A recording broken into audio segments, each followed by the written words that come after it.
Entre nos cultures. Dominique et Pierre Laudigeois, passionnés de cinéma et de vidéo, nous accueillent chez eux à La Rochelle. Et nous allons parler de vidéo pendant le confinement. Quelles inspirations pendant le confinement ?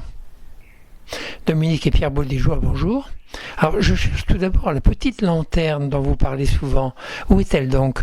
Alors, la petite lanterne, elle n'est pas d'ici, elle est vendéenne, la petite lanterne. Ici, on est incognito, on est juste Pierre et Dominique Laudigeois. Oui, on peut quand même expliquer en deux mots qu'est-ce que c'est que la petite lanterne. C'est une association qu'on a créée en 2010 et une association qui s'occupe de cinéma sous plusieurs formes et qui est basée en effet au Sable d'Olonne. Mais c'est la deuxième association de cinéma qu'on a fondée, parce qu'on en avait déjà fondé une autre avant qui s'appelait Bande à part, du temps qu'on habitait à Châteauroux. Depuis presque toujours, on a fait des choses en rapport avec le cinéma, avec des festivals de cinéma, des tournages, des ateliers cinéma, de la formation. Seriez-vous né dans le cinéma ? Moi, je suis née dans le cinéma en rencontrant Pierre. Et Pierre, on peut dire qu'il est né dans le cinéma d'une certaine façon. Oui, un peu d'une certaine façon, parce que, étrangement, c'est quelque chose dont j'ai pris conscience plus tard, c'est que mon père, sa profession, c'était représentant en cinéma. Il travaillait pour RKO. RKO, c'était un grand studio de cinéma américain qui a disparu à la fin des années 50, qui a fait faillite. Il était représentant, c'est-à-dire qu'en fait, il allait de ville en ville et de cinéma en cinéma pour proposer aux exploitants les derniers films qui étaient sortis. C'était son travail. C'est un travail qui existait à l'époque, qui n'existe plus sous cette forme aujourd'hui, parce qu'aujourd'hui, tout se fait par téléphone et par mail entre les sociétés de distribution et les exploitants. Et alors, ce qui fait que moi, depuis que je suis tout petit, depuis que j'ai 5-6 ans, un truc comme ça, mes parents m'emmenaient toujours au cinéma parce que mon père était invité à toutes les avant-premières. Il était plus qu'invité, il était partie prenante de toutes les avant-premières, des choses comme ça. Et donc, quand c'était un film pour enfants, j'y allais avec. Mais c'est bizarre parce que j'ai pas vraiment fait attention. J'en ai pris conscience que beaucoup plus tard, en fait, quand je me suis aperçu que ça m'avait marqué. Et pendant cette période de confinement, là, vous avez continué à tourner ?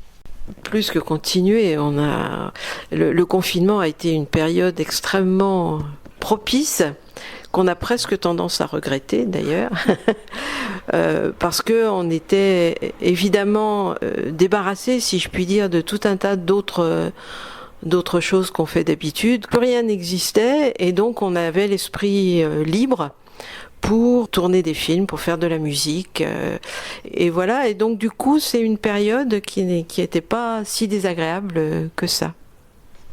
Il faut dire aussi qu'il y a des gens qui ont dû vivre la période de confinement beaucoup plus durement que nous, là à La Rochelle, avec notre balcon, nos petites fleurs, et puis tout ce qu'on a, des DVD, des films, des guitares pour jouer de la musique, on avait ce qu'il fallait pour ne pas s'ennuyer.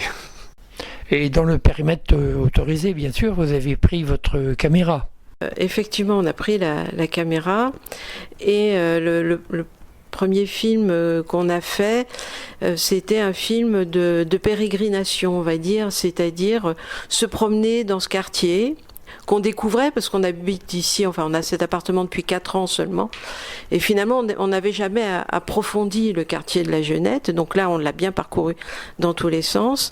Donc on a commencé par filmer les rues comme elles venaient, et puis on a eu l'idée de s'intéresser aux maisons de la Jeunette en se disant voilà, c'est un quartier qui n'est pas un quartier ancien comme l'hypercentre de La Rochelle, mais c'est un quartier qui a une histoire, et on s'est dit, on va essayer de retrouver les maisons les plus anciennes de la Jeunette, sachant qu'un certain nombre de maisons, pas toutes, mais un certain nombre, ont des dates dessus. Donc le plus grand nombre de dates, ça correspond à la période, disons, 1890 jusqu'aux années 1930. Voilà, il y a beaucoup de maisons dans cette période-là, des petites maisons de la Jeunette, ou grandes d'ailleurs, vers le Mail, c'est des grandes.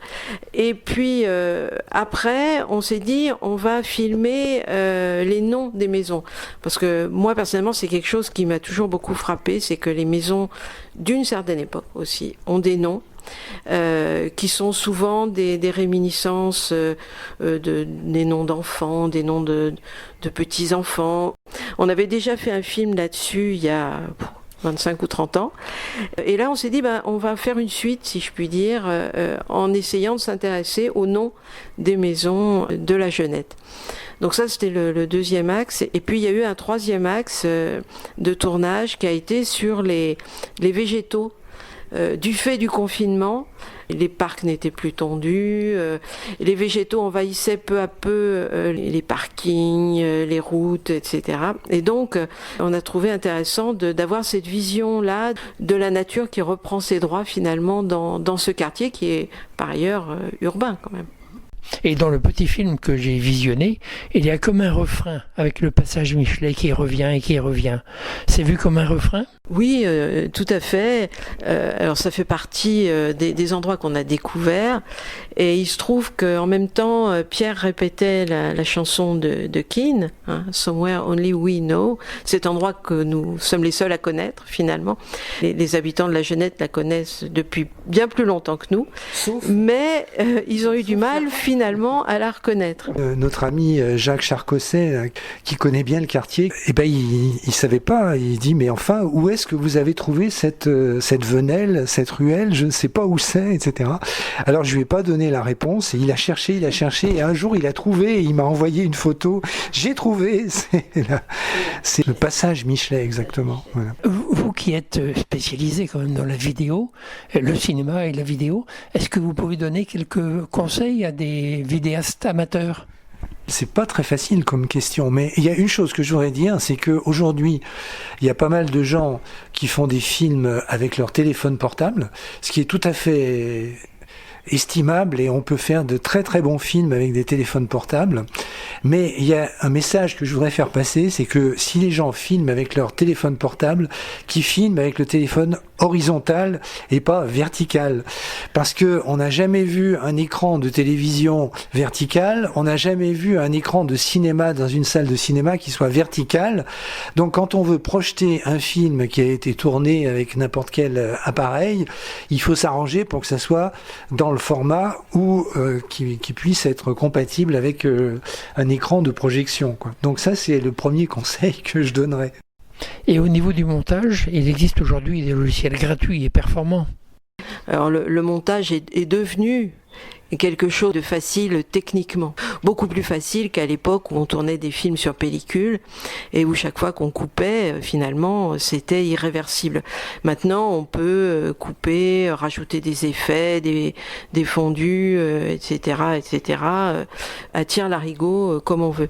Moi, le conseil que je donnerais, si j'ai un conseil à donner, c'est de justement ne pas user et abuser des effets spéciaux, des fondus, des tournées de pages, enfin de toutes ces choses que les logiciels modernes offrent, parce que finalement ça brouille le message et les films sont souvent bien plus beaux et bien plus intéressants avec simplement des coupes toutes bêtes et en s'intéressant à ce qu'on montre et pas à mettre autour une espèce de sauce électronique qui est finalement dommageable.